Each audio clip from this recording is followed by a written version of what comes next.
Hello বন্ধুরা, রঞ্জিতার ঘরোয়া রান্নাঘর থেকে তোমাদের সবাইকে স্বাগত জানাই। আজকে একটা পাবদা মাছের রেসিপি নিয়ে এলাম। পাবদা মাছের ঝাল। প্রথমে আমি নুন হলুদ দিয়ে পাবদা মাছগুলো ভেজে নিচ্ছি। ভাজা হয়ে গেছে, এবার আমি তুলে নিলাম।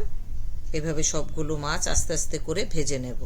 কালো জিরে ফোড়ন দিয়ে দিলাম, দিয়ে পেঁয়াজ কুচি দিয়ে দিচ্ছি। এখানে বড় বড় দুটো পেঁয়াজ, একটু নুন দিয়ে দিলাম, লাল করে ভেজে একটা পেস্ট দিয়ে দিলাম। এখানে 2 কোষ রসুন, পেঁয়াজ, কাঁচা লঙ্কা, টমেটো পেস্ট করে দিয়ে দিয়েছি। এবার নুন দিয়ে দিলাম পরিমাণ মতো, হলুদের গুঁড়ো 1.5 চামচ, লঙ্কার গুঁড়ো 2 চামচ, জিরের গুঁড়ো 1 চামচ, ধনের গুঁড়ো আধা চামচ, দুটো কাঁচা লঙ্কা, একটু জল দিয়ে মশলাটা ভালো করে সময় ধরে কষে নেব।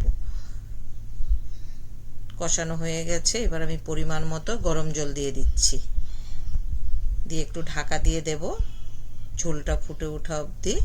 এই দেখো ঝোলটা ফুটে উঠেছে। এবার ভেজে রাখা পাবদা মাছগুলো সব আমি দিয়ে দিলাম, দিয়ে একটু ভালো করে মিশিয়ে দিচ্ছি মশলার সঙ্গে। এবার একটা ঢাকা দিয়ে দেব একটু সিদ্ধ হওয়ার জন্য। কিছুটা ধনেপাতা কুচি দিয়ে দিলাম, দিয়ে আবার একটু হালকা করে নেড়ে নিচ্ছি। এবার একটা ঢাকা দিয়ে রেখেছিলাম। এই দেখো দেখতে এরকম হয়েছে। যদি রেসিপিটা ভালো লাগে একটু লাইক শেয়ার করে দেবে, কমেন্ট করে জানাবে আমার রান্নাগুলো তোমাদের কেমন লাগছে। সবাই ভালো থেকো, সুস্থ থেকো, পাশে থেকো।